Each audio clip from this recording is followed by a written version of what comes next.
Para presidir os trabalhos, eu gostaria de convidar Dr. Leonardo Marinho, acompanhado dos palestrantes Dr. Marcelo Semer e doutora Andréa Brita. Para que a gente possa debater um dos maiores problemas que hoje estamos tendo, que é o próprio esvaziamento deste princípio, que é tão recente na própria história do processo penal mundial, mas mais ainda na história do processo penal brasileiro, em que ele se apresenta tão somente pela primeira vez na Constituição de 88, nós estamos recebendo o professor Marcelo Semer, que é mestre em Direito Penal pela Universidade de São Paulo, doutor em Direito Penal e Criminologia, também pela Universidade de São Paulo, desembargador no Tribunal de Justiça de São Paulo, e com pesquisas desenvolvidas nas áreas de Direito Penal, Criminologia, Processo Penal, Estruturas do Judiciário, Judiciário e Democratização, Judiciário e Mídia. O professor Marcelo é membro e ex-presidente da Associação de Juízes para a Democracia, colunista na revista Terra Magazine, colunista no site Justificando, colunista da revista Cult, atualmente, responsável pelo blog Sem Juízo, autor de obras jurídicas, artigos em periódicos e na literatura, romance, certas canções e Entre Salas e Celas, Dor e Esperança nas Crônicas de um Juízo Criminal. E, juntamente com ele, a professora Andréa Brita, que é defensora pública no nosso Estado, ousaria dizer a face e a alma da própria Defensoria em Minas, ex-defensora-geral, ex-presidente do CONDEG, que é o Colégio Nacional de Defensores Gerais, membro fundador do ICP, professora de cursos preparatórios para concurso, palestrante em seminários e congressos. Para que a gente possa, então, iniciar o nosso painel, eu passo imediatamente a palavra para Andréa Brita. Eu preciso falar. Século XXI, onde tudo é comum, policial que confundiu o neguinho com o traficante e matou, foda-se, era só mais um. Esse é o Brasil. E esse aqui, esse povo que morre, é o meu povo. Eu aposto 100 mil contigo que amanhã ele confunde de novo. Amanhã, depois e novamente. De 10 traficantes que morrem, 9 é inocente. Mas como é que pode ser traficante e inocente nessa vida? É só dizer que é traficante que todo mundo acredita. Até você acredita. Até eu acredito no veredito supremo. Trecho da letra do funk de MC WJ, escrito em 2017 e, lamentavelmente, absurdamente atual. E, na minha visão, tem tudo a ver, professor, com o tema dessa tarde. Boa tarde. Eu cumprimento a todos na pessoa do meu querido e dileto amigo Léo Marinho, professor, advogado atuante, sem nenhuma dúvida, um dos expoentes das ciências penais da atualidade. Só aumenta a minha responsabilidade falar sobre a sua presidência, Léo. Eu também não posso deixar de cumprimentar o presidente da minha associação, Fernando Marteleto, meu amigo, guerreiro, sempre na luta aí em prol dos vulneráveis. E, seguindo a esteira de Karen, também não posso deixar de cumprimentar com especial carinho o meu companheiro, o meu amor, Glauco, Davi, que tanto tem me reconfortado nesses tempos sinistros. Tenho que cumprimentar também a nossa presidenta, Karen Emerick, porque, amiga, a gente sabe,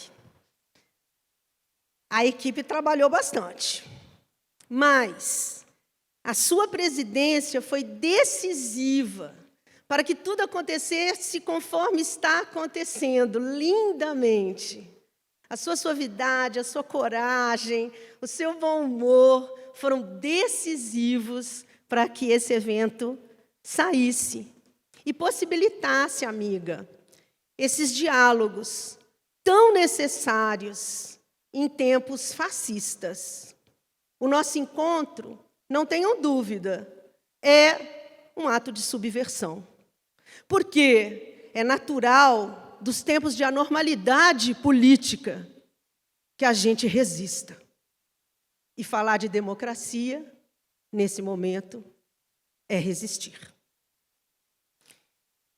Por fim, mas nunca por último, eu tenho que cumprimentar o professor Marcelo Semer com admiração, com carinho. E quem convive comigo, professor, eu brinco, né, que as pessoas falam, André é transparente. E eu falo, meu papo é reto. E eu me sinto aqui como naqueles shows, né, de bandas famosas. Aí entra uma banda antes para aquecer a banda, né, principal, que, sem dúvida nenhuma, hoje é o professor Semer. Professor, a sua fala, os seus escritos, são verdadeiro alento para a gente que ainda acredita que é possível um Estado democrático de direito e um judiciário menos autoritário, menos populista e menos punitivista. Obrigada por sua presença e, em nome do ICP, a gente agradece, né, a sua vinda. E cumprimento a todas, porque cumprimentei a todos, né? Cumprimento a todas, na pessoa de minha estagiária, Carolina, né, que está aqui, minha estagiária na Defensoria Pública, representando o sangue jovem, o sangue novo nas ciências penais, porque é preciso manter-se, Carol, indignado, porque estar consolado não nos leva a lugar nenhum. Mulheres, é preciso agir. O tema de hoje, né, do nosso congresso, Ciências Penais e Constituição, Atualidades e Perspectivas. O nosso tema, o progressivo esvaziamento da presunção de inocência. A presunção de inocência, ela sai do direito penal das trevas em 1789, com o iluminismo, e ganha, e fica consagrado, né, esse princípio no artigo 9º da Declaração dos Direitos do Homem e do Cidadão. Dando um salto histórico, Léo já bateu minha carteira aqui, né? No Brasil, a primeira vez, né, que esse princípio é expressamente adotado na Constituição Cidadã de 88. Está lá no artigo 5º das garantias individuais, inciso 57, e eu peço vênia para proceder à leitura. Ninguém será considerado culpado até o trânsito em julgado de sentença penal condenatória. Agregado a esse princípio, vários outros princípios têm destaque. Eu menciono, muito especialmente, a dignidade da pessoa humana e o devido processo legal. Sem dúvida nenhuma, se a gente está aqui falando do progressivo esvaziamento de um princípio que é constitucionalmente previsto, nós estamos falando do progressivo esvaziamento e desrespeito da Constituição da República. Porque se o princípio está lá e está sendo esvaziado, é a nossa Constituição que vem sendo queimada em praça pública. Ninguém respeita a Constituição? Não há país possível, não há Brasil possível sem respeitar a Constituição, gente. A gente precisa fazer alguma coisa. E o artigo 1º da nossa Carta Magna diz: a República Federativa do Brasil constitui-se em Estado democrático de direito. Então, bora fazer um raciocínio lógico, até bem simples.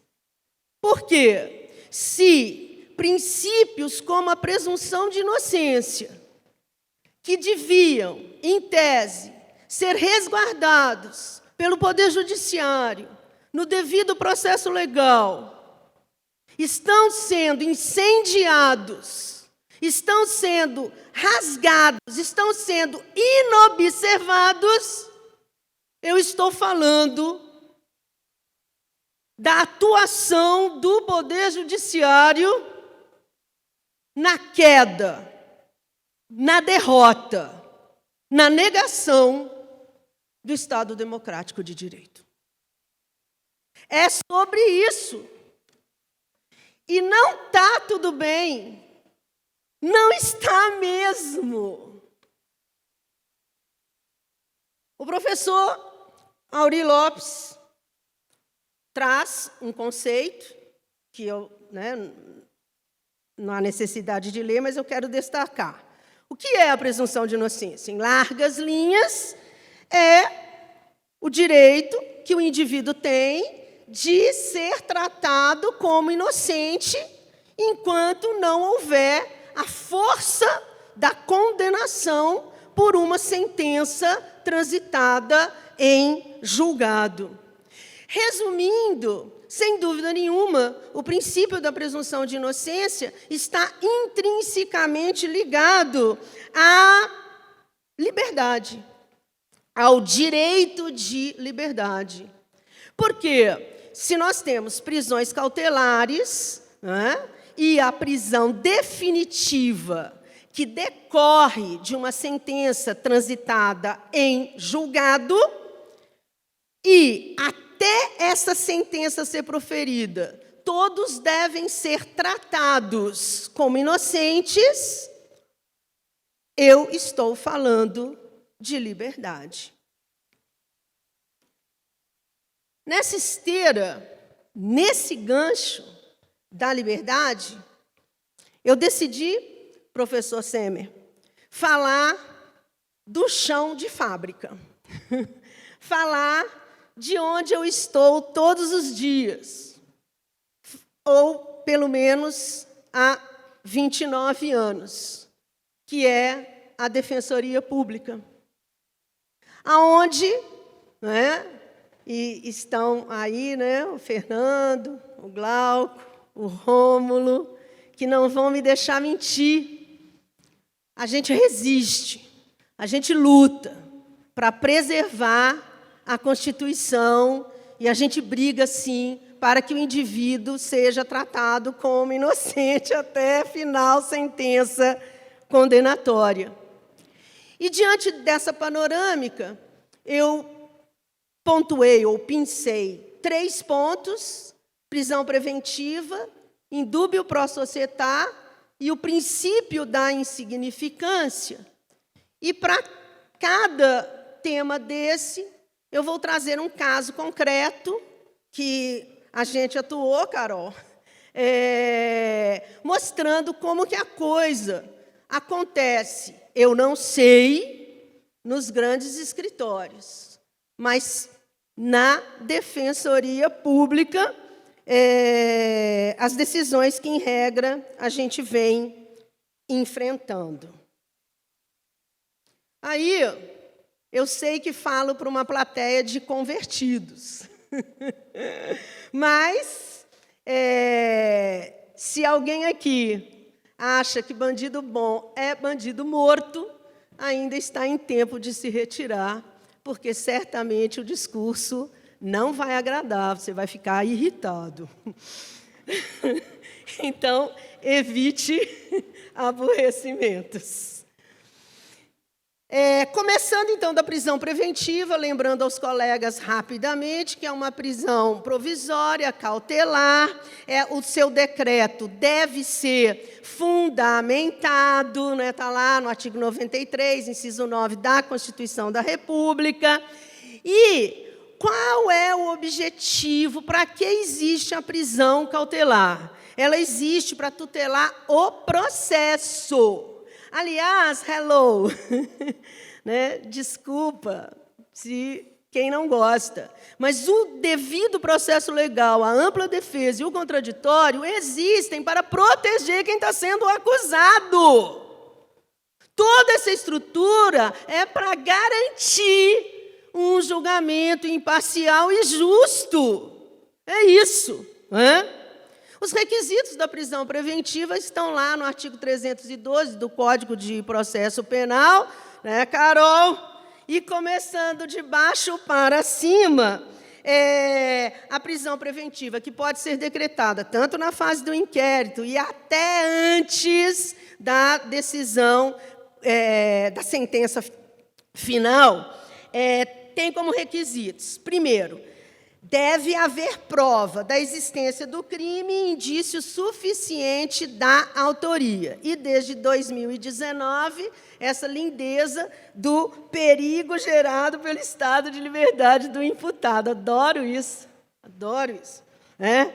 A existência do crime e o indício suficiente da autoria é o que a doutrina chama de fumus commissi delicti e o periculum libertatis. Se o indivíduo ficar solto, ele vai gerar um perigo para a sociedade, né?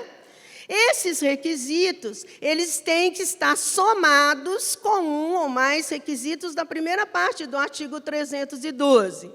Ordem pública ou econômica, que nunca passa pela Defensoria Pública, né? E por conveniência da instrução criminal ou para assegurar a aplicação da lei. Por conveniência da instrução criminal e para assegurar a aplicação da lei, eu posso até dizer que existe um conceito mais objetivo desses requisitos, né? Mas que também a prisão preventiva não pode ser decretada pelo imaginário do juiz, né?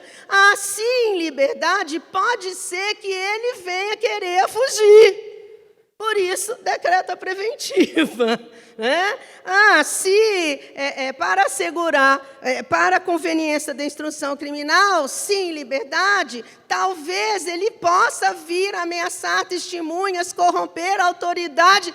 Gente, isso aqui não é um exercício de futurologia. Isso aqui não é uma... Senão, o Tribunal de Justiça estava licitando bola de cristal.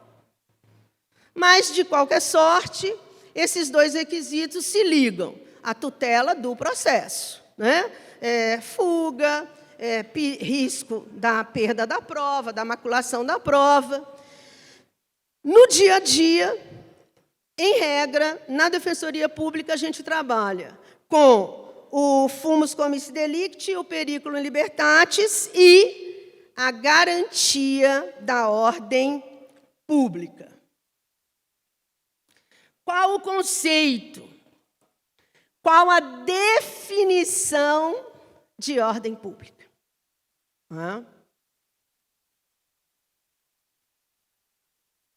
Sabe aquela coisa da catequese? Deus, Santíssima Trindade, aí o menininho chega em casa, ou a menininha chega em casa e fica assim, 3 em 1, gente. Aí você fica olhando para a lata de goiabada, assim, né, na época. 3 sabores, isso é Deus, né?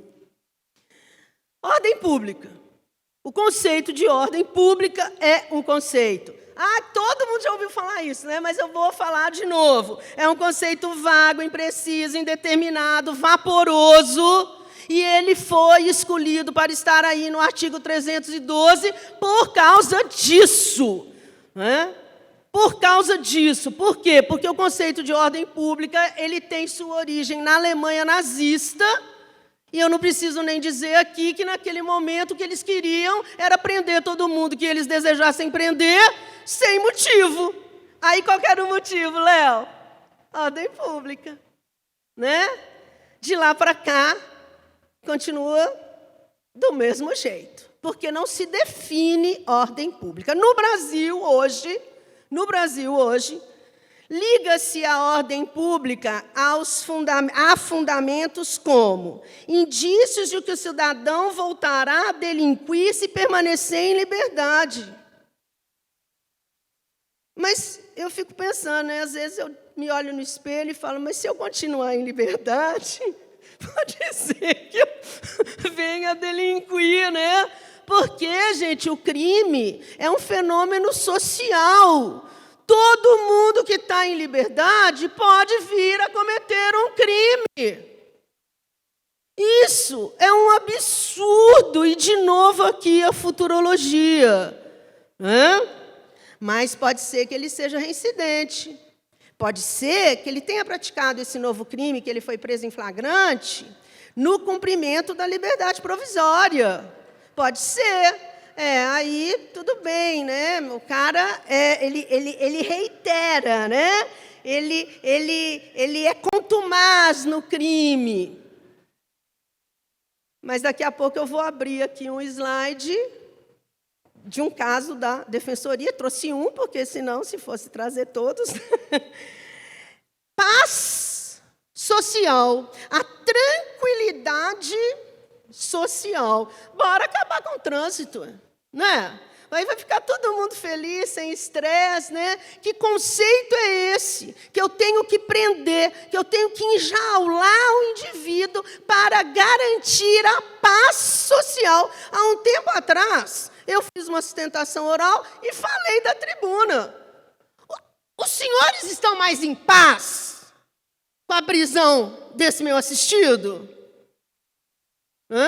Por causa de furto de chocolate, os senhores estão mais em paz? Isso é uma falácia. A prisão de ninguém gera paz, gente. Aliás, cadê Fernanda daí? Né? A prisão é um tormento, né? A prisão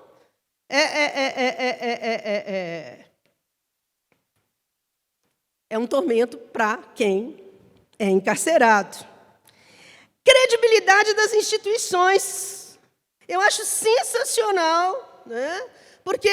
E o mais sensacional, professor Semer, é que a gente se depara com decisões com esse fundamento dioturnamente.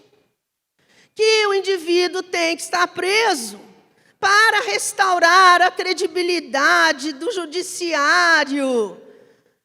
Como que a prisão de alguém vai restaurar a credibilidade numa instituição, num poder? E o clamor público, que também é sensacional, porque, em regra, quando vem a prisão pública pelo clamor público, né? Quando aquele caso bomba na web, né? Todo mundo, notícia, né? Tem que matar, tem que morrer, o facínora. Né? Aí aquele negócio assim, aí todo mundo começa a ter horror, né? Daquela pessoa ou daquelas pessoas. E aí cria-se um caldo de fermentação pela mídia, que a sociedade está clamando para aquele camarada ser preso, ou para aquela camarada ser presa.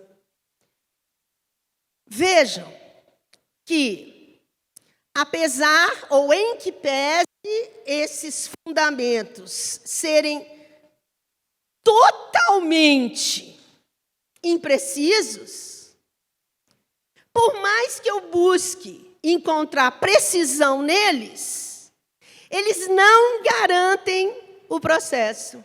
Eles são todos voltados para a tutela da sociedade. E, nesse momento, a prisão preventiva, então, ela perde o seu caráter cautelar. Porque não cabe ao judiciário proteger a sociedade. Vamos ouvir o que a sociedade está dizendo, né?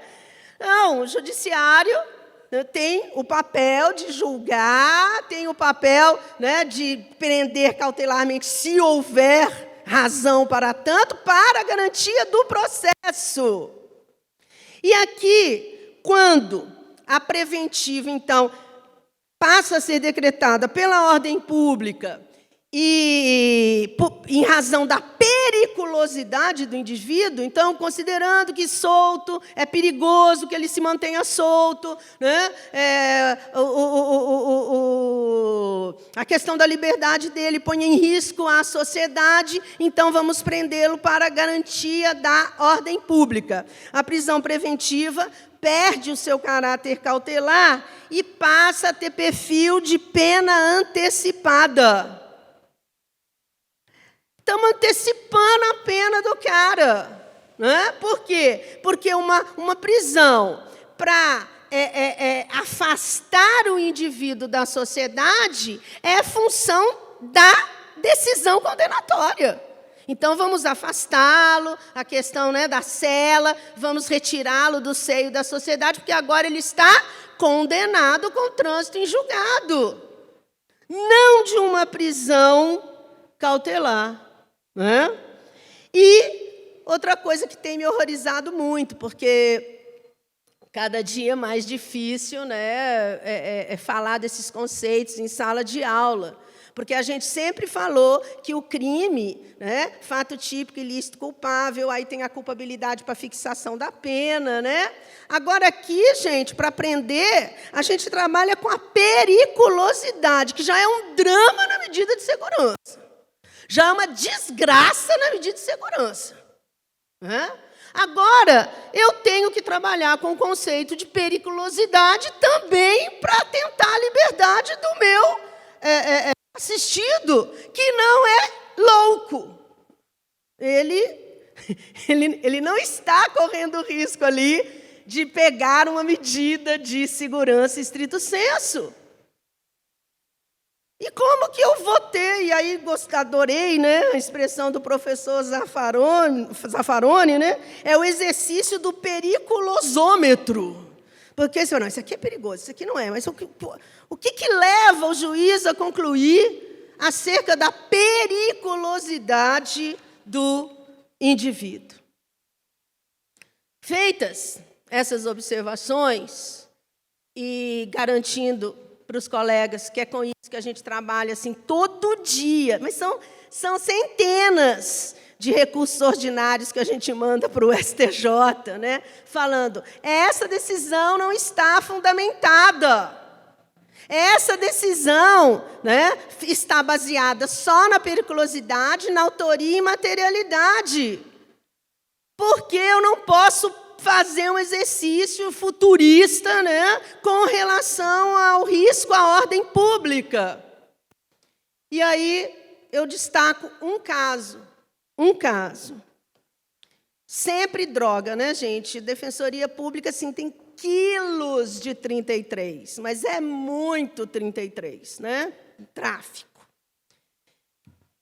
Nesse caso, o recorrente, e aí para não falar a questão da periculosidade, que ele era reincidente, que ele estava em liberdade, em livramento condicional quando praticou o crime, por isso tem que ter preventiva, é um 33, caput, o cara é primário de bons antecedentes, residência fixa e trabalho lícito. Eu. Primário de bons antecedentes, residência fixa e trabalho lícito. E aí vem o TJ e coloca lá, necessidade de se garantir a ordem pública e a paz social, como se a paz social fosse um sinônimo de ordem pública. Primariedade, bons antecedentes, trabalho lícito e residência fixa, condições que não devem prevalecer sobre a necessidade da custódia. Deus! Ajudai-me, porque se o cara é primário, bons antecedentes, tem residência, carteira assinada e ele põe em risco a ordem pública, ele é perigoso. Quando que a gente vai poder falar, não, aqui não cabe a prisão preventiva? E ofensa ao princípio da presunção da inocência, princípio da proporcionalidade, argumentos improcedentes. A boa notícia é que, nesse caso, nós entramos com era um HC, nós fomos para o STJ, entramos com o RO, e o STJ disse, não está fundamentado. Né? E aí tem aplicado, assim, a gente tem conseguido muitas reformas de decisão do TJ no STJ, basicamente todas, né, com esses fundamentos e esses argumentos, e o STJ tem reformado. Eu acho que é uma luz no fim do túnel, e então não se conformem com as decisões por aqui. Está valendo a pena recorrer ao STJ. Mas o que me incomoda, e para, então, concluir a prisão preventiva, é que o STJ está reformando. Legal. Mas a prisão preventiva, para garantia da ordem pública, gente, baseada na periculosidade do indivíduo, é inconstitucional. E por que a gente tem que ficar lutando com isso? E aí vem a questão do superencarceramento, mas ontem mesmo o professor Coutinho falou aqui, o judiciário que prende, e só o judiciário solta, não é a defesa, não é a defensoria, não, porque a gente não expede alvará de soltura. E aí os presídios ficam explodindo de prisões provisórias, né? E a gente lutando num dito Estado democrático de direito contra algo que visivelmente é inconstitucional. Porque nem cautelar essa prisão tem natureza de ser. Rapidamente vou falar do indúbio pro societá, porque eu tenho muito ódio desse princípio. Né? Tem que falar, né? E aqui o indúbio pro societá no tribunal do júri. Então, o tribunal do júri, procedimento bifásico, encerra a primeira fase, a fase da pronúncia. Na fase de pronúncia, o juiz pode pronunciar, impronunciar, desclassificar, absolver sumariamente. Né? Esse princípio, o princípio do indúbio pro réu, ele decorre da presunção de inocência. Faz sentido? Todo mundo deve ser considerado inocente até o trânsito em julgado de decisão penal condenatória. Na dúvida, absolva-se. Isso é o quê? Indúbio pro réu. Em sentido contrário ao indúbio pro réu, a gente tem o indúbio pro societá. Onde que ele está previsto? Não sei. Assim, na Constituição ele não está. Né? Na Constituição ele não está. Mas, o princípio do indúbio pro societá, na dúvida, aceita-se a acusação. Isso é uma esquizofrenia. Na dúvida, aceita-se a acusação. E aí, qual dúvida que deve ser dirimida em favor da sociedade? Então, o juiz está lá, vem a dúvida no coração dele, na mente dele, diante das provas, ele fica na dúvida, e ao invés dele falar absolvo, porque indúbio pro réu, não, no júri, indúbio pro societá. Aí, gente, mais ou menos o quadro é esse.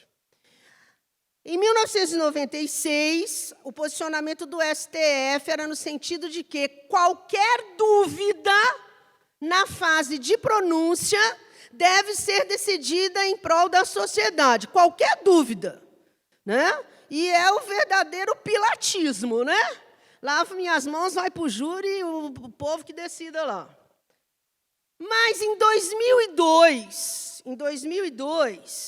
o STF, numa decisão bastante consistente, disse que essa dúvida não pode ser uma dúvida quanto à existência do crime. Faz sentido, né?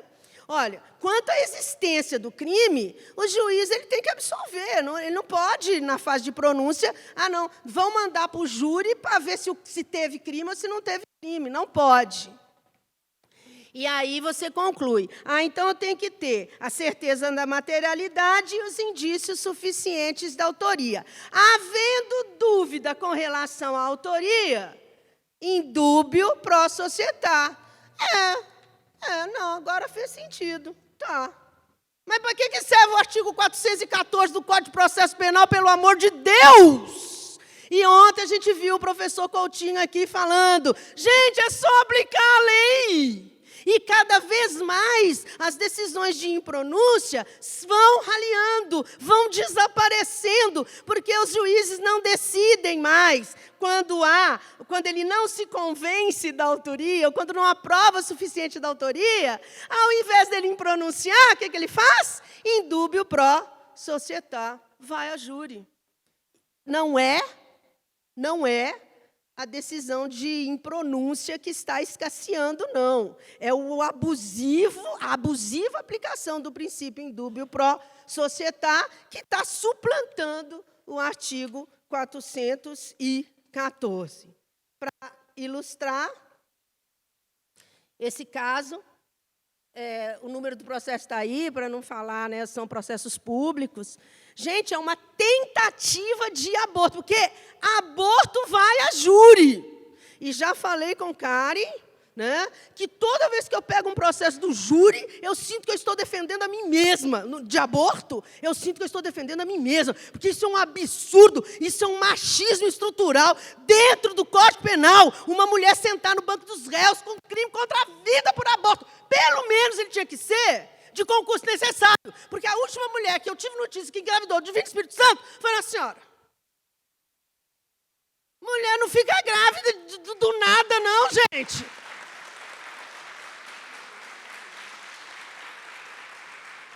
Aí põe a mulher lá no banco dos réus, como se fosse... E aí, uma das coisas bonitas que eu acho da defensoria, professor Semer, eu acho muito lindo.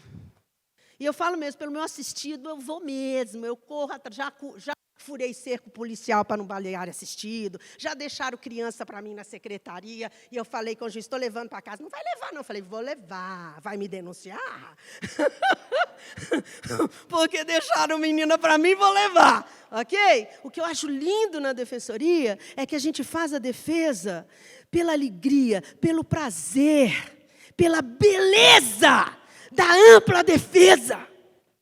A gente, raramente, a gente conhece quem a gente está defendendo. Tirando aí processos do júri e tal, a gente não vê quem a gente está defendendo. Nesse caso, eu ocupei a tribuna e fiz a sustentação oral, inovando da tribuna, porque não tinham oferecido a suspensão condicional do processo para ela.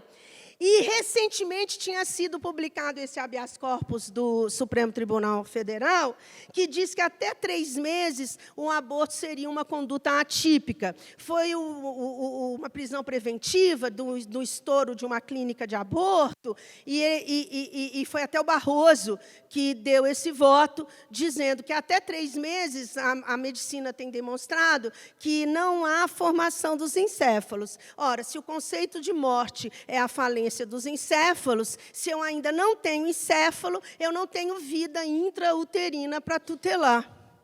E aí, eu berrei da tribuna. Ousem, desembargadores. Né? Torne o Tribunal de Justiça do Estado de Minas Gerais um tribunal de vanguarda. Absolvam. Não, né? Claro que não. Mas né, o relator tirou de pauta, baixou em diligência para o 89. Mas o que me incomoda nesse caso, né, é que a ré tinha sido presa em flagrante, sentada na sala de espera.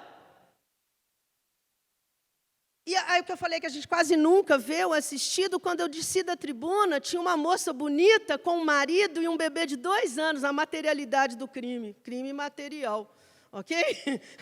O bebê, né? E ela falou, eu vim aqui acompanhar, que fiquei sabendo que era público, o julgamento era público, nunca imaginei que fosse ouvir uma defesa dessa. E o bebezinho lá, né? E aí você vai, senta aquela mulher no banco dos réus em defesa da sociedade, para destruir aquela família, para aquele menino depois ficar sabendo, pô, mãe, tu queria me abortar? O que é isso, gente? E aí, eu fico pensando, poxa, juiz, quando a gente estuda, a gente fala, iter criminis. Havendo dúvida se o ato é preparatório, se o ato é executório, entende-se que é ato preparatório, porque os atos preparatórios são impuníveis. Não, havendo dúvida nos crimes de júri pro societá. Essa, no caso, foi possível tirar do tribunal do júri, em razão do artigo 89. Aqui, gente, é uma luz no fim do túnel. Essa decisão de 2020, oxalá a gente tenha fôlego para começar a recorrer, e o Supremo disse que é incompatível a presunção de inocência com esse procedimento, com essa fase do júri. Tem que ser indúbio pro réu, ok? Decisão de 2020. Por fim, o princípio da insignificância.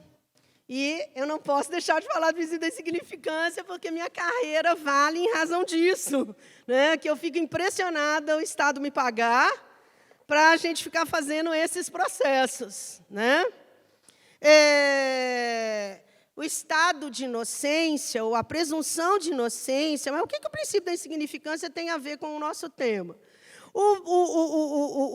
A presunção de inocência, ela protege, né, a pessoa acusada, o estado de inocência protege o indivíduo contra acusações infundadas e temerárias, né? Sem contar o gasto, que é um processo. Agora, ele sendo eletrônico, não sei, mas ainda que ele seja eletrônico, gente, tem uma máquina trabalhando, juízes, promotores, né, polícia, defensoria, o gasto disso. E, por mais que o Supremo me coloque lá os requisitos para o princípio da insignificância, gente, eu não conformo. Tentativa de furto de 3 cadernos. Olha, isso aqui eu separei alguns casos. Eu não pus o número dos processos, mas eu afirmo para vocês, dou minha palavra, sob a fé de meu grau, que esses casos, as rés foram restituídas, ou seja, não houve nenhum prejuízo para a vítima, e todos primários. Furto de 3 cadernos. 2 garrafas de cachaça. Vocês podem achar graça, mas quem sente fome sabe que cachaça e chocolate anestesia o estômago. A gente que é mais chique, né, quando está com fome, né? Você tem um chocolatinho aí para mim? Né? A gente sabe. Então, tem furto de cachaça? Sim, tem, para matar a fome, para anestesiar a dor do estômago com fome. Furto de uma camiseta avaliada em R$30, 2 lâmpadas, R$14,90.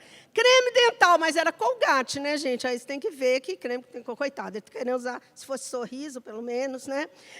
Um par de tênis usado, avaliado em R$25.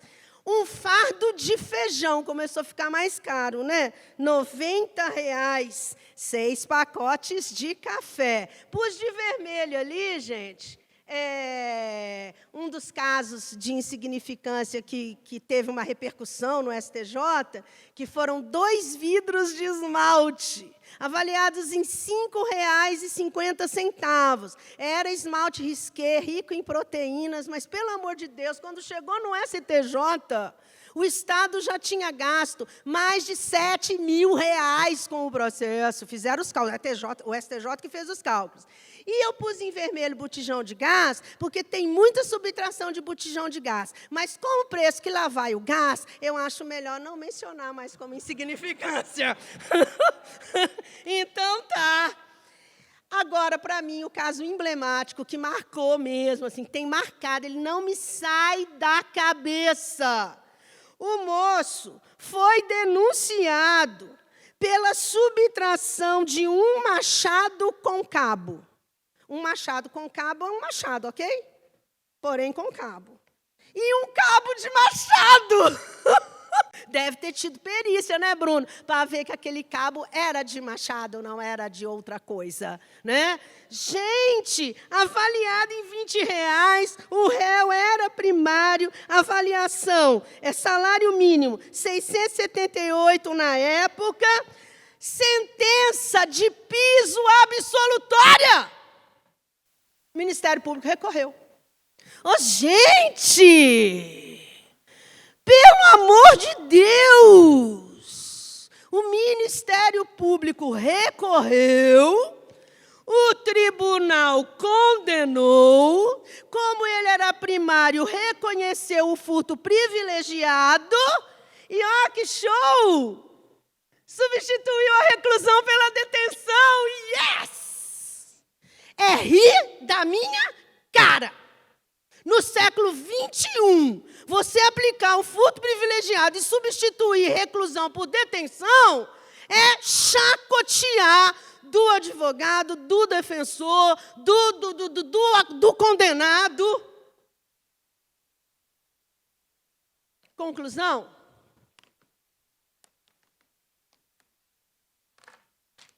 Vocês tirem, porque é com isso que a gente tem trabalhado. E essa é a nossa realidade. E é isso, quando a gente fala em Estado democrático de direito, de presunção de inocência, que a gente tem que enfrentar. Eu quero terminar parafraseando os titãs, porque eu sinto que meu país está doente. Hepatite, escarlatina, estupidez, paralisia, toxoplasmose, sarampo, esquizofrenia.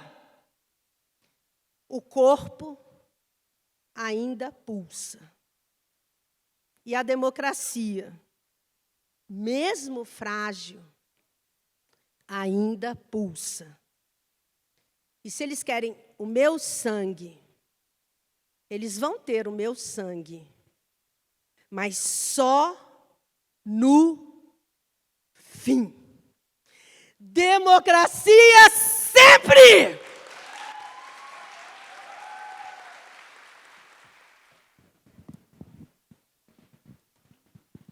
Queria parabenizar a Andréia pela belíssima palestra e pela forma sempre intensa como que ela consegue abordar teoria e prática. Já na sequência, eu queria, em nome do Instituto, agradecer a presença do professor Marcelo Semer e dizer que ele esteja sempre em Belo Horizonte pela admiração que nós temos toda aqui pelo seu trabalho, pelas suas obras. E já passo a palavra a ele para que ele possa fazer a sua palestra. Vou aproveitar a expressão da Andréia para falar que eu também vou falar do chão de fábrica, né? E que, na verdade, eu sempre falo do chão de fábrica, né? Quer dizer, quase tudo que eu tenho escrito, quase tudo que eu tenho falado, pesquisado, é, de certa forma, sobre a magistratura, né? Vou para um lado, vou para o outro, acabo voltando nisso, né? Então, eu fui estudar criminologia e o meu objeto de pesquisa foram sentenças de tráfico, né? Então, fui ver como é que os juízes decidiam o tráfico. Não foi fácil estudar isso. O Aloá sabe que ler 800 sentenças dos nossos colegas não é uma coisa muito simples. Mas eu fui buscar lá para tentar entender se havia uma correlação, e eu acho que eu encontrei isso, entre a atuação dos juízes e o grande encarceramento, né? A contribuição que se dá. Quando eu fui escrever sobre dogmática, né, eu escrevi os princípios penais no Estado Democrático de Direito, mas para poder mostrar assim, aos colegas, né, que tudo isso que a gente vem falando está lá, né, tudo é direito positivo, né, então vários instrumentos estão à nossa mão para realizar isso tudo que a Andréia discorreu aqui. Não é nada, não precisamos de nada de fora, não precisamos inventar nada, nós temos princípios suficientes para abrigar todas essas garantias. Aí eu fui escrever sobre o judiciário em si, né? E esse é o que eu lancei mais recentemente, o paradoxo da justiça, exatamente para tentar vislumbrar essa perspectiva institucional, né? Como é que se forma o Poder Judiciário e quais são as determinações que levam os juízes a tomarem esse tipo de postura, né? Sobretudo, que acho que marca muito a ideia de uma cultura da desigualdade que está enfronhada, impregnada no judiciário desde séculos. E quando eu fui fazer literatura, eu escrevi o Entre Salas e Celas, que é crônica das audiências que eu presidi, com o intuito de tentar mostrar também um pouco da importância da sensibilidade do juiz para decidir, né? Ou seja, uma coisa que eu tenho falado bastante disso, né? No direito penal, né? Sobretudo no penal, mas em todas as áreas acontece isso, não tem dúvida, né?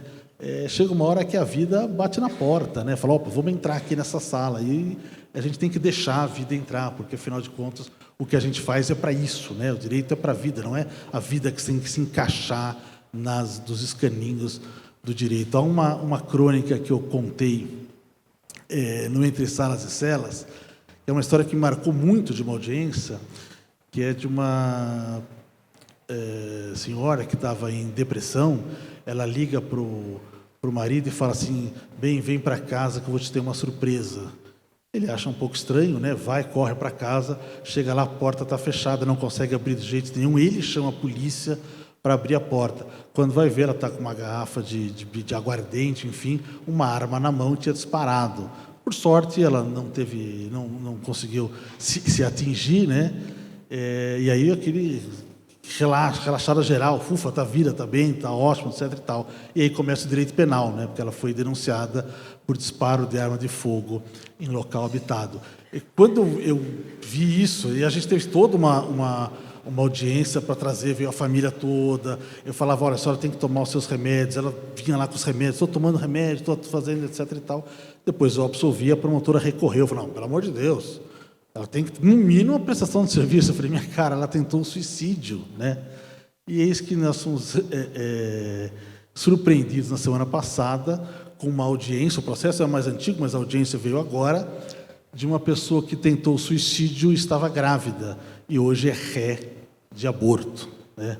O suicídio não deu certo, felizmente, mas aí chegou o direito penal, né? Então, as pessoas não conseguem perceber a hora que a vida entra e vai dizer, puta, não tem crime aqui, isso aqui não tem mais direito penal para a gente discutir, isso aqui está muito além do direito penal, mas enfim, está lá para dizer. Então, de certa forma, tudo aquilo que eu tenho falado, tenho escrito, é aquilo que a Andréa está chamando de chão de fábrica, né? Aquela coisa que a gente faz. Eu tenho buscado entender, sei que é um objetivo meio difícil, entender a cabeça do juiz, né? A racionalidade do juiz para tomar essas decisões.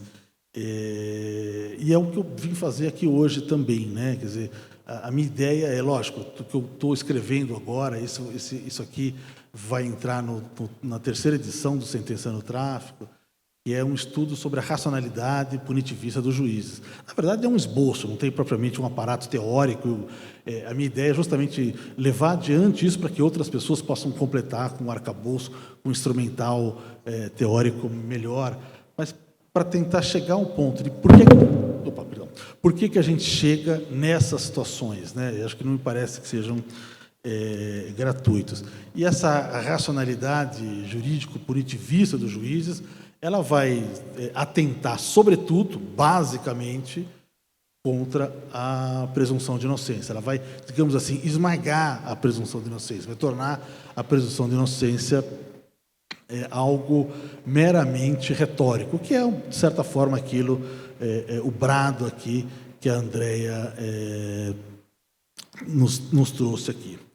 Eu quero dizer que quando eu estou falando dos juízes, eu não estou falando necessariamente os outros juízes, né? Eu estou me incluindo nesse. Eu sei que é um trabalho difícil de você fazer, é o pesquisador nativo, né, que vai escrever sobre algo que você mesmo faz. Mas, infelizmente, isso aqui não é que nem aquelas novelas onde você descobre o seu trauma e logo já está curado, né? Muitas vezes você sabe disso, mas não está por várias circunstâncias. Então, a cada vez que eu me deparo, que me estudo, eu vejo, olha, isso aqui eu faço também, né? Isso aqui eu estou observando que aquilo que eu estou criticando os outros, estou fazendo também. Então, a gente tem que ir sempre reciclando. Isso aqui é importante. Bom, eu trouxe 4 pontos para a gente tocar, que, a meu ver, são importantes para ver como o espaço da presunção de inocência vai afunilando de uma tal forma que só sobra dele mesmo uma bandeira, uma plataforma na Constituição. O primeiro deles é a recepção da prova testemunhal, né? Como é que o juiz recebe a prova da testemunha, até porque a prova testemunhal é, digamos assim, a pièce de résistance, né, do processo penal, né? Quase tudo, principalmente o nosso processo penal, que é um processo penal derivado de uma ausência quase absoluta de investigação, ela decorre basicamente de um conjunto de declarações, né? É isso que o nosso trabalho.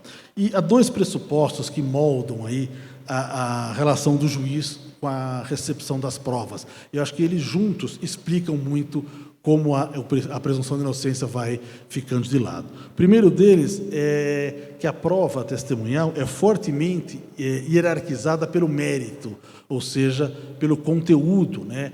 Vai se dar importância à prova muito em relação ao conteúdo. E quando eu falo conteúdo, a base desse conteúdo é a autoridade de quem enuncia, né? Quem é a testemunha que está falando, né? Há um enorme desbalanceamento entre a prova testemunhal. Eu vi muito isso no projeto da pesquisa do Sentenciando o Tráfico, né? Quer dizer, de um lado, os agentes policiais são tratados com a idoneidade como premissa, né?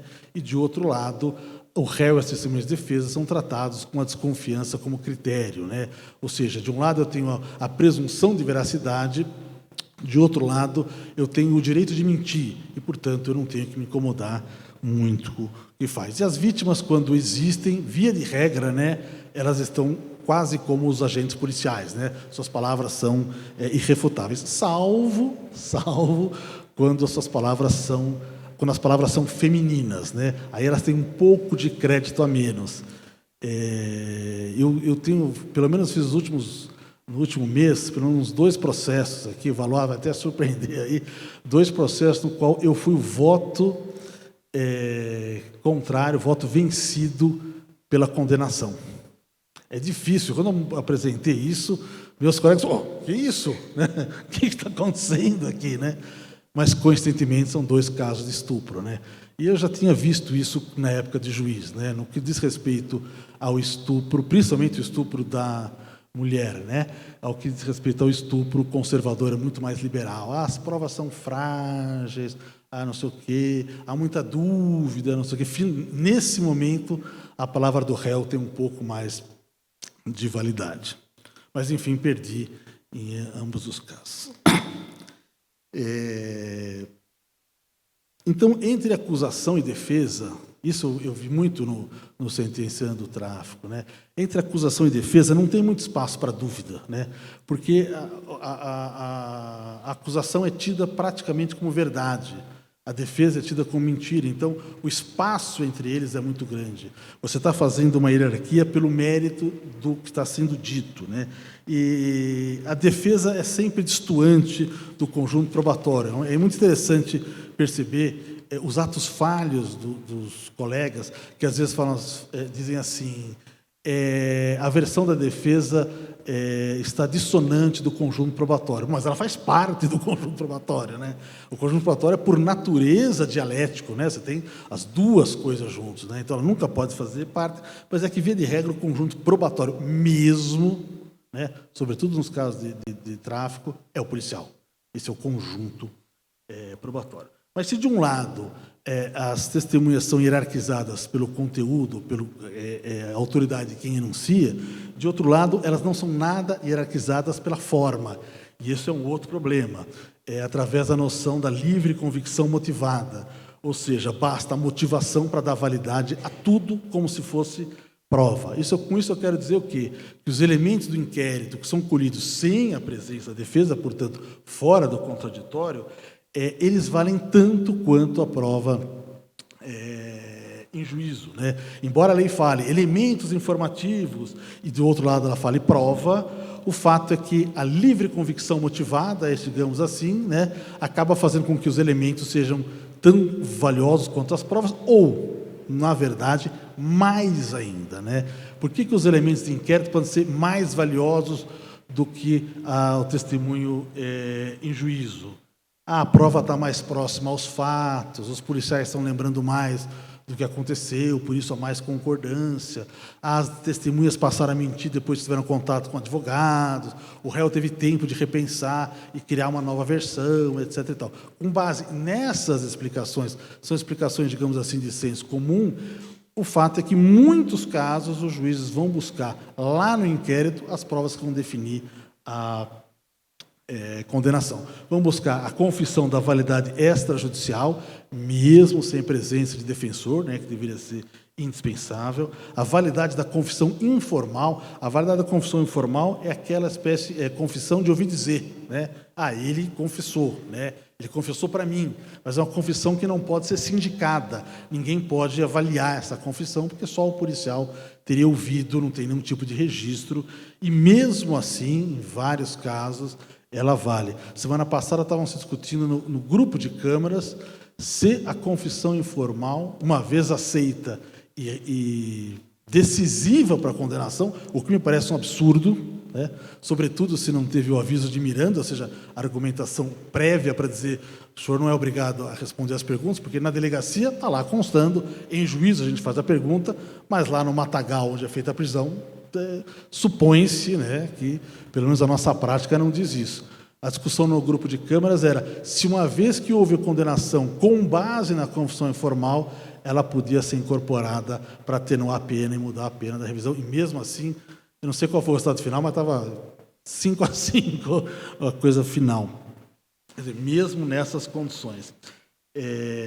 Mas a validade da confissão informal só mostra a extrema adesão do juiz às declarações policiais, né? Ou seja, você está absorvendo não só aquilo que ele te viu e te conta, como aquela que ele colheu na qualidade, digamos assim, de interrogador. A validade do silêncio, né? Em poucos casos, é verdade, os juízes assumem, até porque é absolutamente inconstitucional, daquelas inconstitucionalidades que a Andréa daria um grito aqui, ficaria indignada, que é o fato de, bom, o cara silenciou, como é que você vai poder usar isso contra ele? A lei é clara que isso aqui é um direito constitucional, né?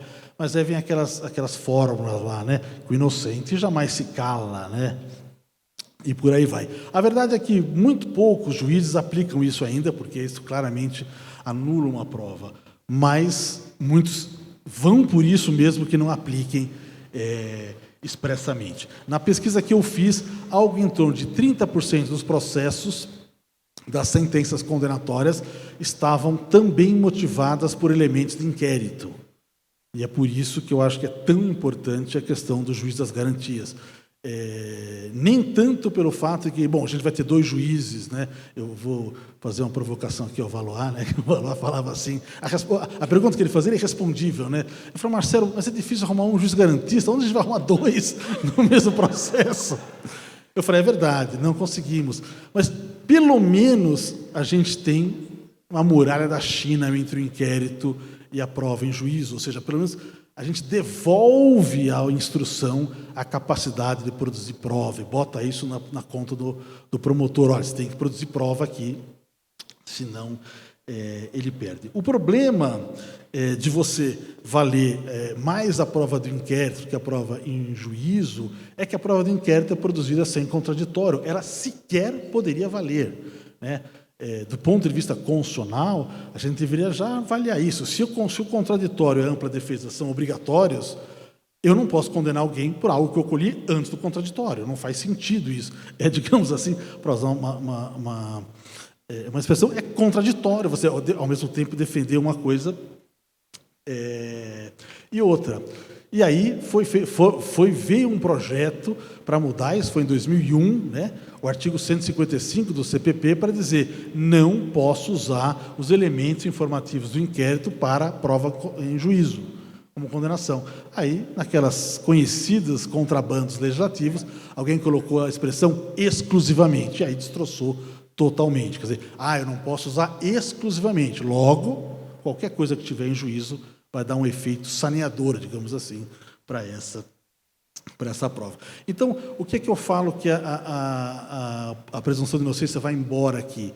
Porque se já é muito difícil existir uma dúvida entre a prova da acusação, que é tida como validade presumida, né, com presunção de verdade, e a defesa, quando houver essa dúvida, você ainda vai poder recorrer aos elementos de inquérito para fazer a condenação. E aí não tem dúvida. O elemento de inquérito é sempre condenador, porque você recebeu a denúncia, é porque existe lá elementos, indicadores de um crime. Então, portanto, o que acontece é que o indúbio pro réu continua existindo. Todo mundo vai reconhecer que, na dúvida, eu vou optar pelo réu, mas não tem dúvida. Os elementos não permitem a dissonância da forma de você recolher as testemunhas, não permite que tenha essa dúvida. Você tirou essa possibilidade. Por isso que na pesquisa que eu fiz das sentenças de tráfico, das sentenças que eu peguei, 80% média nacional era de condenação. Se você colocar ainda aquela parte das desclassificações, né, ou seja, autoria e materialidade confirmada, mas não elemento, né, então de tráfico para uso e tal, vai ter algo em torno de 90% de condenação.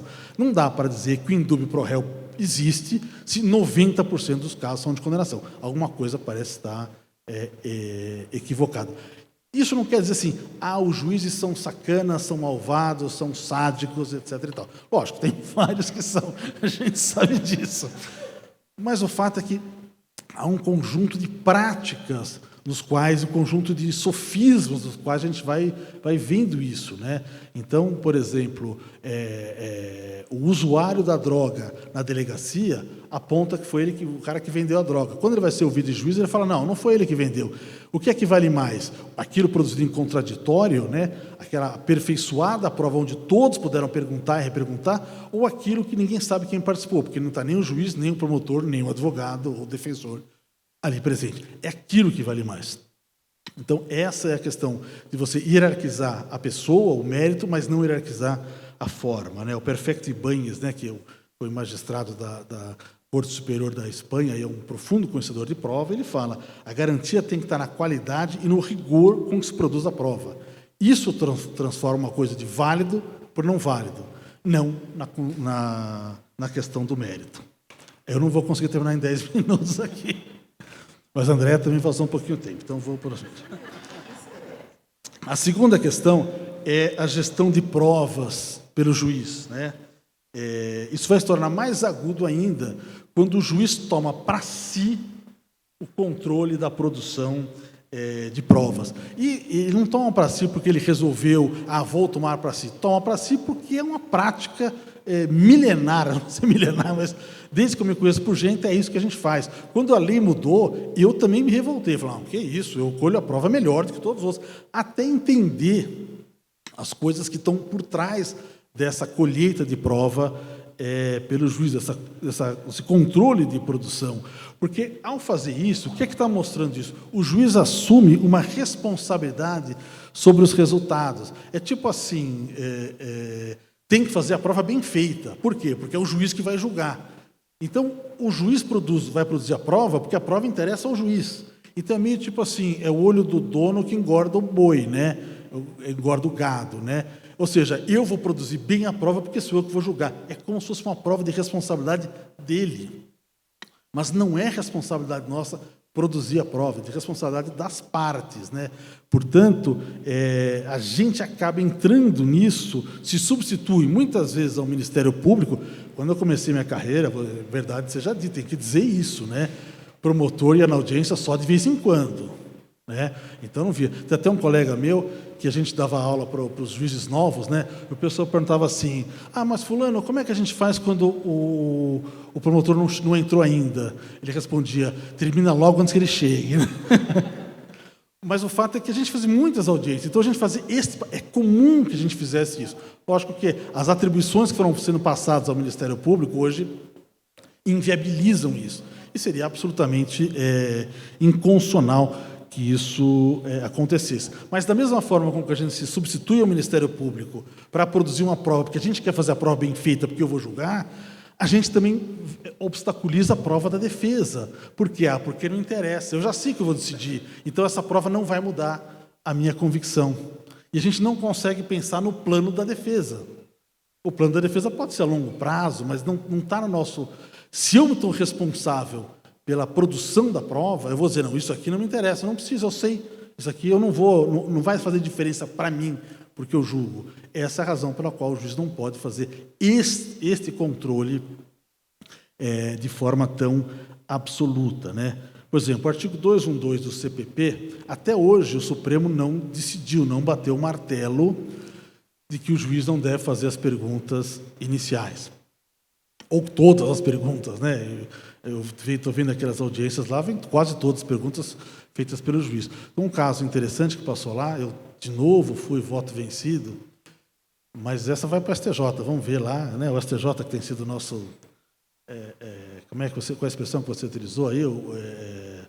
A luz no fim do túnel, né?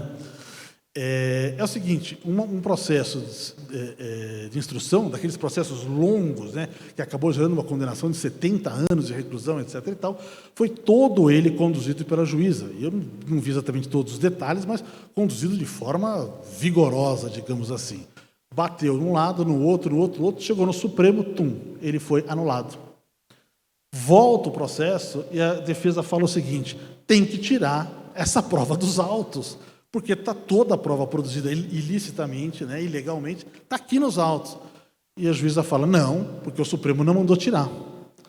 E vai uma longa discussão a respeito disso e não é tirado dos autos. Resultado, tudo se faz e mais. Essa prova, como já devia se imaginar, ela abastece a nova prova. Porque as pessoas falam, mas na audiência passada o senhor reconheceu, olha aqui. Mas não sei o que, o senhor falou isso aqui, etc. e tal. Isso vem tocando de novo. Vamos ver o que eu entendi. Olha, não tem sentido. Se aquilo foi considerado ilícito, não pode continuar lá, mas vamos ter sido necrosado, né? Tem que tirar, recomeça, refaz. Mas isso não aconteceu. O que me espanta ainda é que os juízes se arriscam, né? Pelo menos se arriscam de fazer a prova dessa forma, né? Porque já tem decisões em sentido contrário. Eu vi aqui, coloquei para citar aqui um texto do Casara e do Melchior, não sei se eu vou enxergar aqui, está pequeno.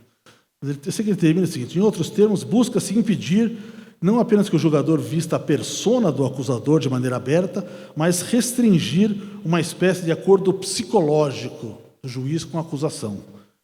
Esse texto, eu vou falar para o Rubens, tem que ser revisto, né? Porque hoje em dia a gente já viu que o acordo é muito mais do que psicológico, né? Já não está mais na questão da telepatia, né? Já está mais da mensagem tecnológico, da mensagem real. O terceiro item, eu vou dar uma corridinha aqui, antes que ele venha de novo com aquele cartazinho, é da generalização da prisão provisória, que a Andrea falou bastante aqui. Bom, para quem trabalha no cotidiano já sabe disso. A liberdade é uma medida excepcional, né? Não é a liberdade é a regra. A liberdade não é a regra dentro do processo penal. A liberdade, até pelo nome traz, né? A liberdade é provisória, né? Ela vai ser condicional e por um certo tempo, né? O que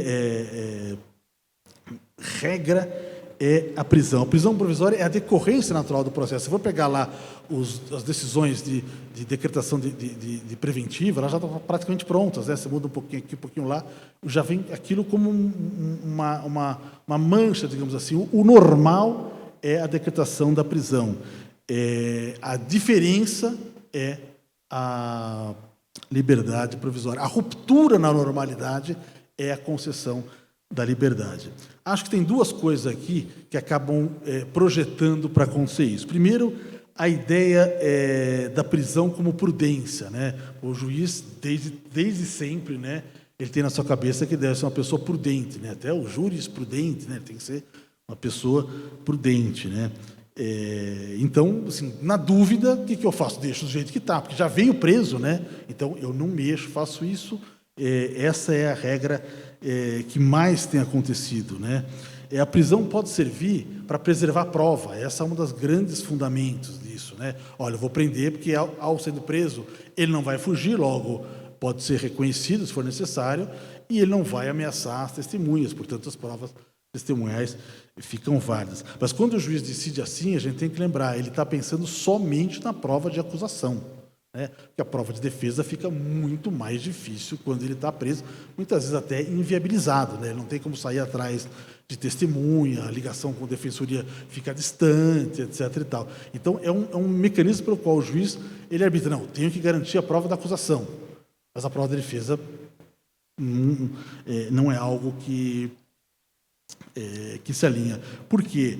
Porque a prisão é um poderoso instrumento contra a frustração, né? Um processo absolvido por insuficiência de provas é uma espécie de frustração pessoal para o juiz. Não estou falando de uma questão psicanalítica aqui, eu não teria condição de fazer isso, mas a situação nos qual nós trabalhamos com o processo, né? É como se fosse nossa responsabilidade, está na nossa mão, amealhar todos os elementos para poder julgar. Então, se vai faltando coisa, é como se nós estivéssemos fazendo alguma coisa de errado. Mas, óbvio, quem tem que fazer essa coisa é a acusação. E vai faltar sempre, obviamente que vai faltar. Mas quando o juiz fala, não, eu não posso deixar faltar, ele quer ele mesmo fazer a pergunta para evitar que o promotor deixe de fazer a pergunta, ele vai sair atrás de outras diligências para provar aquilo que não foi provado, né? Então, vai fazer aquilo que a gente chama a busca da verdade real, né? Ou seja, aí não tem mais limite do que pode fazer, enfim.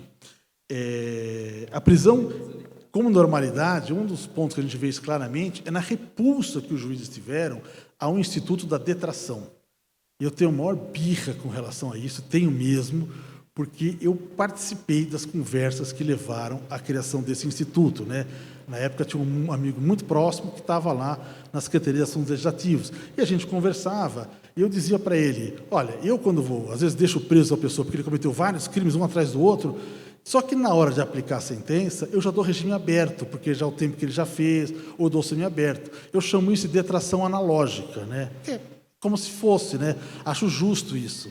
Eu até conto numa das crônicas lá, que um dos réus, coincidentemente, porque para coincidência em São Paulo é difícil, mas acontece, um dia ele me truca lá, falou assim, doutor, o senhor já me deu aberto outra vez. Eu falei, eu dei, mas o que aconteceu com o aberto, né? Você voltou de novo aqui, né?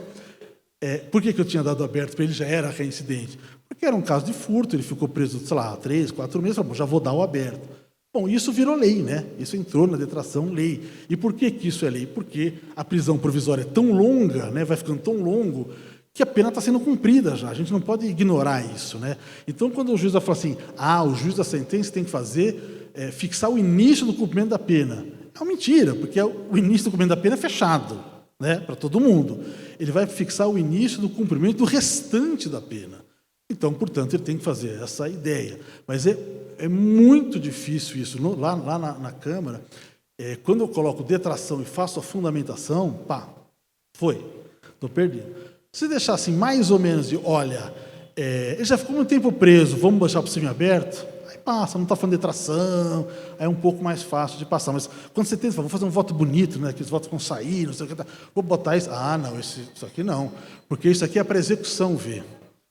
Então, acaba sendo assim, quando chega na custódia, fala, vamos deixar preso, o que a gente vê durante o processo. Quando chega no processo, fala, vamos deixar preso até o trânsito. Quando chega na sentença, não vamos deixar aqui para execução. E vai se arrastando cada vez mais, né?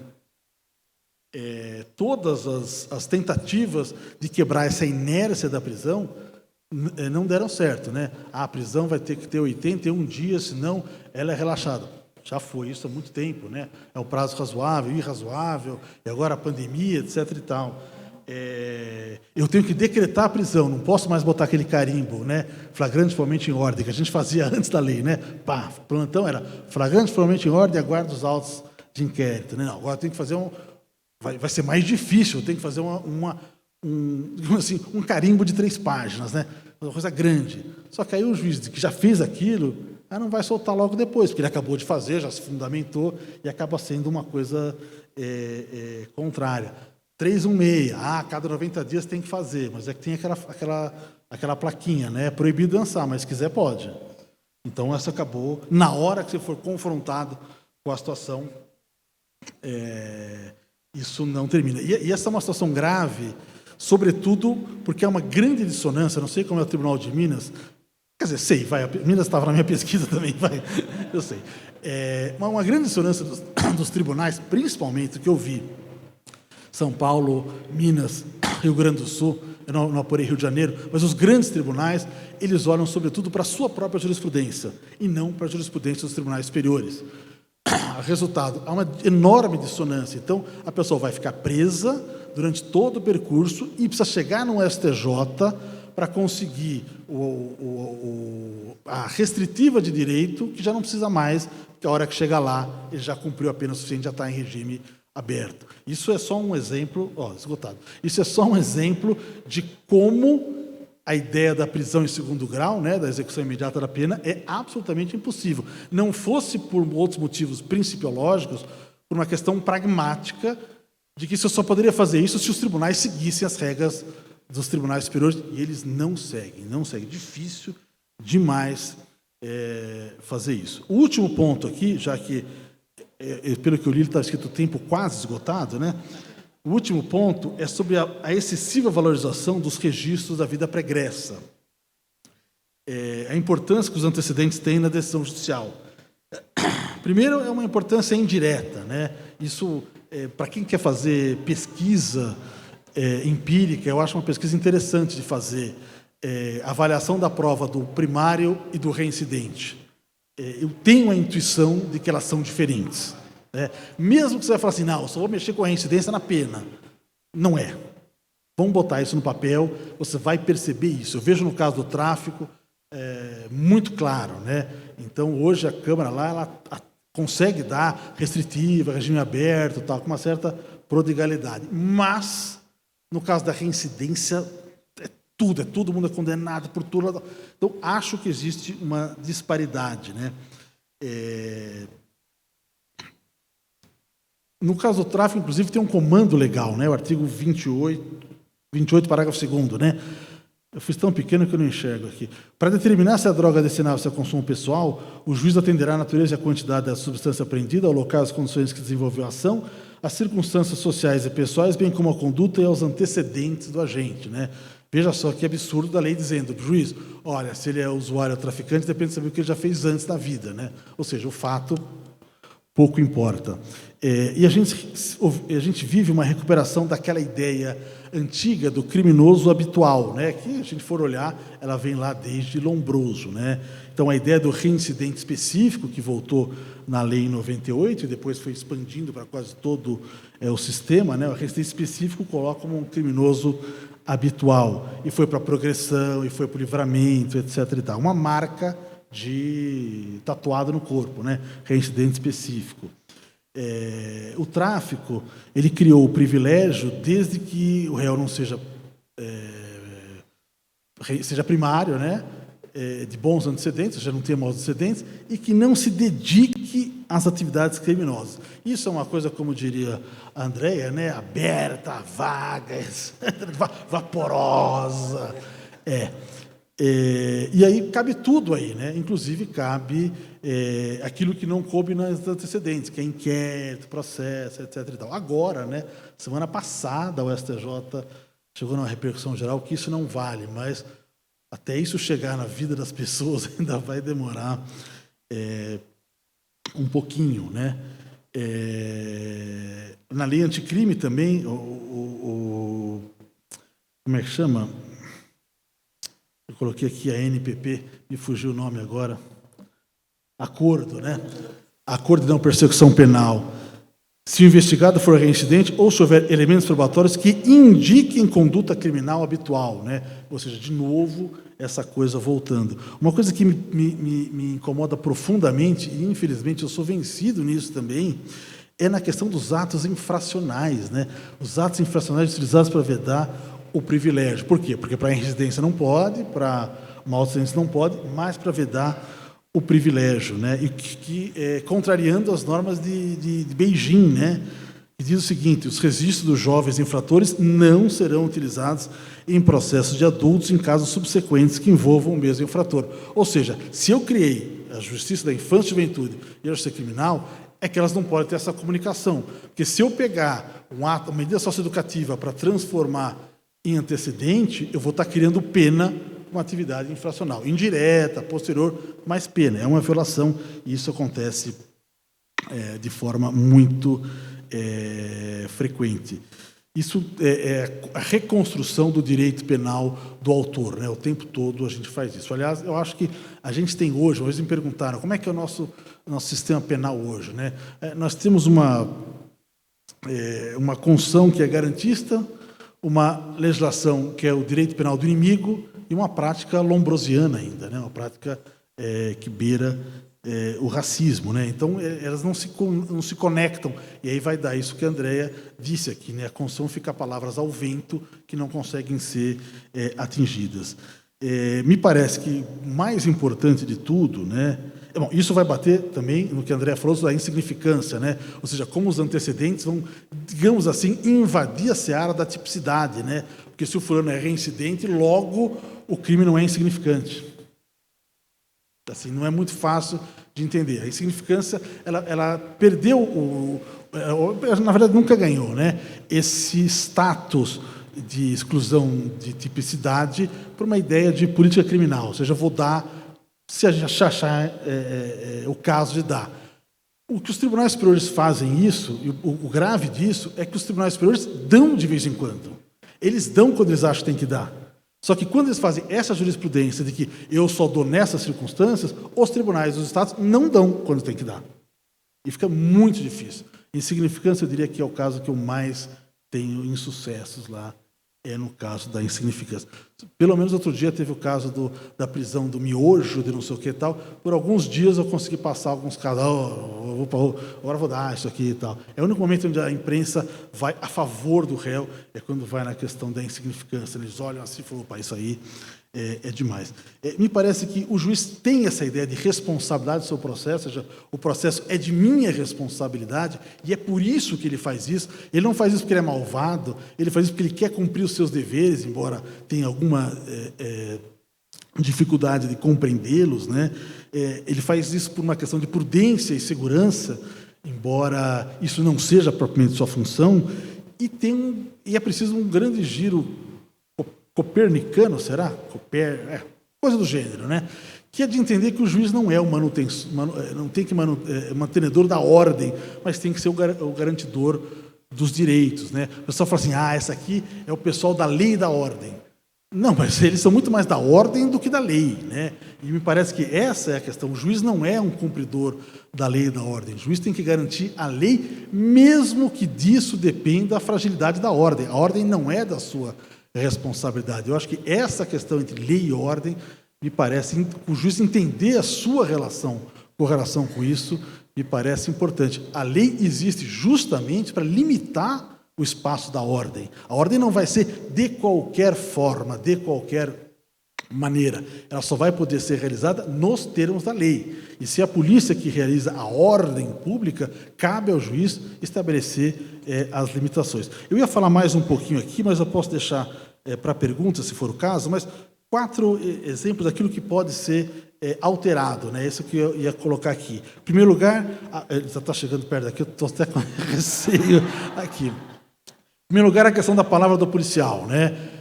Alguém me escreveu dizendo que o Marcelo Ribeiro Dantas deu um voto importante. Eu não consegui ler porque estava em viagem, não li isso. Mas eu tenho utilizado nos meus votos, lógico, não dá para chegar e falar assim, policial não vale, não posso fazer isso. É perder tudo, não sobra nada. Eu tenho utilizado nos meus votos uma argumentação do Gilmar Mendes numa repercussão geral discutindo a violação do domicílio. Ele fala a seguinte frase, porque a violação do domicílio é assim, o que o Supremo decidiu? Você pode entrar desde que você justifique posteriormente. Aí alguém levantou e perguntou, acho que o Marco Aurélio, mas se for assim, legitimar posterior, vai ser uma carta em branco ao policial. Aí o Gilmar falou, não vai ser, porque em relação ao policial, o juiz vai ter um escrutínio especial. Então, esse é o termo que eu uso toda vez. É um escrutínio especial, ou seja, ele não tem presunção de veracidade. Ao contrário, a gente tem que ter mais desconfiança dele. Por quê? Não porque ele é mau, porque ele é maldoso, porque faz uma série de coisas ruins, etc. Mas porque ele tem poder, né? E como nós temos que controlar poder, a gente tem que olhar com mais cuidado aquilo que ele fala. Não só, por exemplo, a regra é o pessoal entender, eu não posso acolher o testemunho policial só se houver uma prova robusta contra ele. Não, é o contrário. Ele tem que ser robusto na sua declaração. Muitas vezes ele é. Muitas vezes não dá para dizer, olha, está robusto, está fechado, está fazendo aqui. E muitas vezes não é. Ele é lacunoso. Tem muitas perguntas que não foram feitas, muitas coisas que não disseram aí. Outro dia, só para dar um exemplo aqui, mais um caso que eu fiquei vencido, mas foi bem interessante. Fica a dica aí para os advogados e defensores. Na sustentação oral, o defensor público lá veio com a seguinte... acho que veio lá no processo já antes, mas trouxe o seguinte, olha, esta operação foi gravada e saiu na televisão. Aqueles programas tipo da Atena, etc. e tal. E vendo a televisão, não bate com o que estão falando aqui. Resultado, a juíza falou, não interessa porque foi editado, eu não sei o que é verdade. O desembargador falou, não interessa porque foi editado. Eu falei, deixa eu ver então esse negócio, vou pedir para ver, eu era o terceiro juiz, pedi para ver. E não bate mesmo. É verdade, foi editado, porque é um programa de televisão, lógico, eles querem audiência, etc. e tal. Mas é impossível que tenha acontecido como eles disseram. Não conseguiu demonstrar isso, mas ficou só no voto vencido. A questão da gestão das provas é essencial ao juiz das garantias, mas parece que o ministro Fux sentou em cima disso e de uma forma impenetrável, né? Ele deu uma liminar ad referendum, e o referendum nunca chegou, né?